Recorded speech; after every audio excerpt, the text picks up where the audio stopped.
পূর্ব ঘোষণা মতো অবশেষে 24 ঘন্টা পর গণ অনশন তুলে নিল উত্তরবঙ্গ উন্নয়ন মন্ত্রী উদয়ন গুহ। এসআইআর এর বিরুদ্ধে সোমবার সকাল থেকে দিনহাটা মহকুমা শাসকের দপ্তরের সামনে গণ অনশন চলছিল প্রায় 200 জন তৃণমূল কর্মী সমর্থকদের। এই আন্দোলনের নেতৃত্বে ছিলেন উত্তরবঙ্গ উন্নয়ন মন্ত্রী উদয়ন গুহ। তার অভিযোগ, এসআইআর এর নামে চক্রান্ত করে সাধারণ মানুষের ভোটাধিকার কেড়ে নেওয়ার চক্রান্ত চালাচ্ছে নির্বাচন কমিশন এবং বিজেপি সরকার। মঙ্গলবার অনশন কর্মসূচি তুলে নেওয়ার পর উদয়ন গুহ বলেন, পূর্ব ঘোষণা মতো 24 ঘন্টা অনশনের পর আমরা কর্মসূচি স্থগিত করলাম। আজ সুপ্রিম কোর্টে এসআইআর নিয়ে শুনানি রয়েছে, সেখানে এই রায় আসে, সেটা দেখার পর আমাদের পরবর্তী কর্মসূচি গ্রহণ হবে।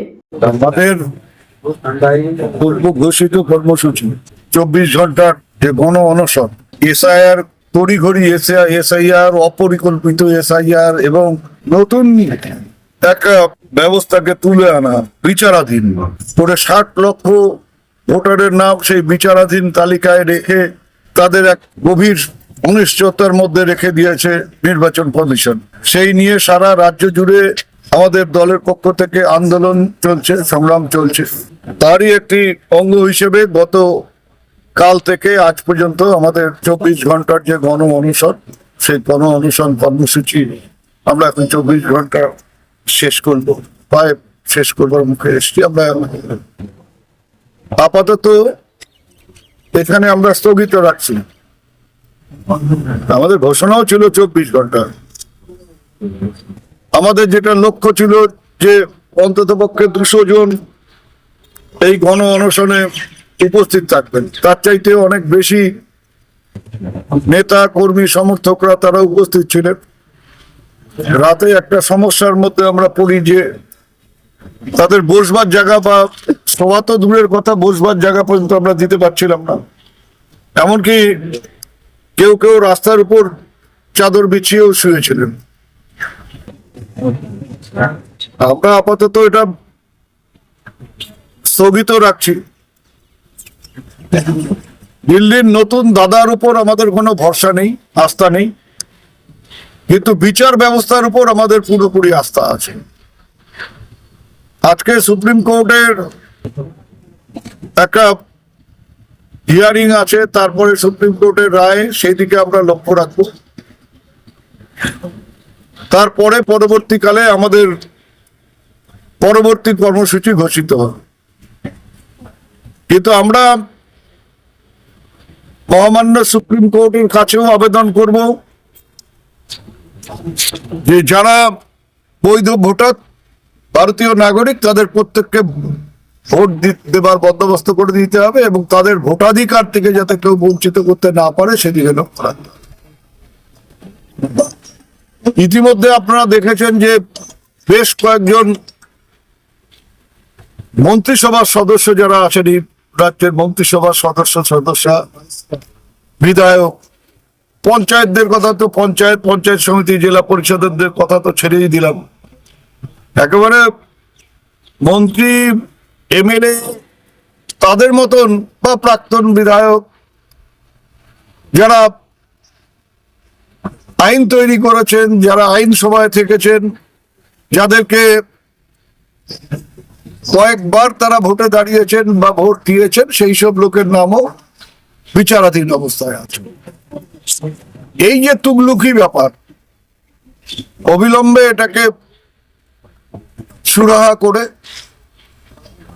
নির্বাচন কমিশনকে ঘোষণা করতে হবে যে আইদার এটা সমস্যার সমাধান করা হোক, অথবা যতক্ষণ না এই সমস্যার স্থায়ী সমাধান হচ্ছে ততক্ষণ পর্যন্ত যারা ওই বিচারাধীন তালিকায় আছে তাদের ভোটে দাঁড়াবার ক্ষেত্রে বা ভোট দেবার ক্ষেত্রে কোনো সমস্যা হবে না।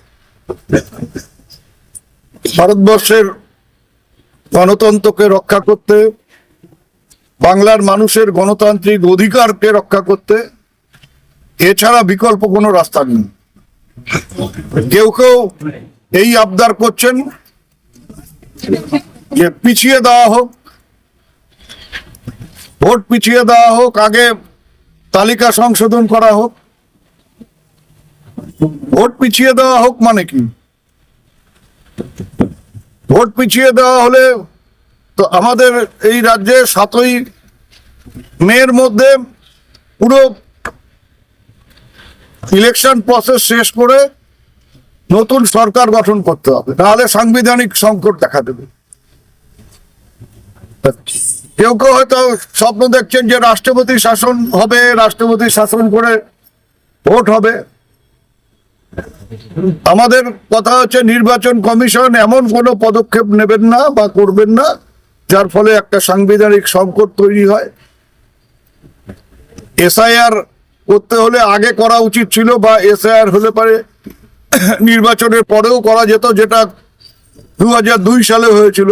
2001-এর বিধানসভা নির্বাচন হয়েছিল, তারপরে 2002 সালে এসআইআর হয়েছিল, তারপরে 2004 সালে লোকসভা নির্বাচন হয়েছিল। সেই রকম একটা সময় দেখে এসআইআর করলে পারে পশ্চিমবাংলার ক্ষেত্রে কোনো সমস্যা হতো না। কিন্তু পরিকল্পিতভাবে তড়িঘড়ি করে নির্বাচনের ঠিক আগ মুহূর্তে এই ধরনের কাজ করে একটা জটিলতা পরিকল্পিতভাবে সৃষ্টি করেছে নির্বাচন কমিশন।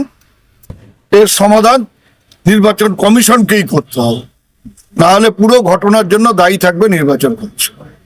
এটুকুই আমাদের বলবো। এই পরিস্থিতিতে যদি ভোট ঘোষণা করে দেয় তাহলে কি হয়? ওই যে ভোট ঘোষণা করলে নমিনেশন ফাইল করবার আগে এই যারা বিচারাধীন আছেন তাদের বিচার শেষ করে তাদেরটা ফয়সালা করতে হবে, অথবা ঘোষণা করতে হবে যে যদি এই বিচারাধীন যারা আছে তাদেরটা ফয়সালা না করা যায়, তাহলে তাদের যারা বিচারাধীন অবস্থা আছে তারা প্রত্যেকে ভোটে অংশগ্রহণ করবেন, সক্রিয় অংশগ্রহণ করবেন, কেউ ভোটে দাঁড়াবেন, কেউ ভোট দেবেন। পরবর্তীকালে সময় নিয়ে ধীরে সুস্থে তাদের এই সমস্যার সমাধান করা যেতে পারে, কোনো অসুবিধা নেই। আর যারা বলছে যে এরা অনুপ্রবেশকারী, এই অনুপ্রবেশকারী আমি ধরে নিলাম যে 60 লক্ষই অনুপ্রবেশকারী। এই 60 লক্ষ অনুপ্রবেশকারীর ভোটে যদি প্রধানমন্ত্রী জিতে প্রধানমন্ত্রী হতে পারেন তাহলে কি সমস্যা? আর যদি তাই হয় যে এরা অনুপ্রবেশকারী, এই নিয়ে এই ভোটার তালিকা নিয়ে পশ্চিমবাংলায় ভোট হতে পারে না, তাহলে তার আগে যারা 24 সালে এই ভোটার তালিকা ভোট করে জয়ী হয়ে দেশের ক্ষমতা এলেন তারা আগে পদত্যাগ করুন, করে পশ্চিমবাংলাটা সেই হিসাবে তারা সিদ্ধান্ত নিন। এই পরিস্থিতিতে পরবর্তী পদক্ষেপ কি নেবেন? পরবর্তী পদক্ষেপ পরিস্থিতির উপর বিচার করে আমরা ঠিক করবো। আজকে সুপ্রিম কোর্টের কি রায় হয়, নির্বাচন কমিশন কি সিদ্ধান্ত নেয়, সবকিছু দেখে আমরা আমাদের পরবর্তী চলার পথকে ঠিক করব।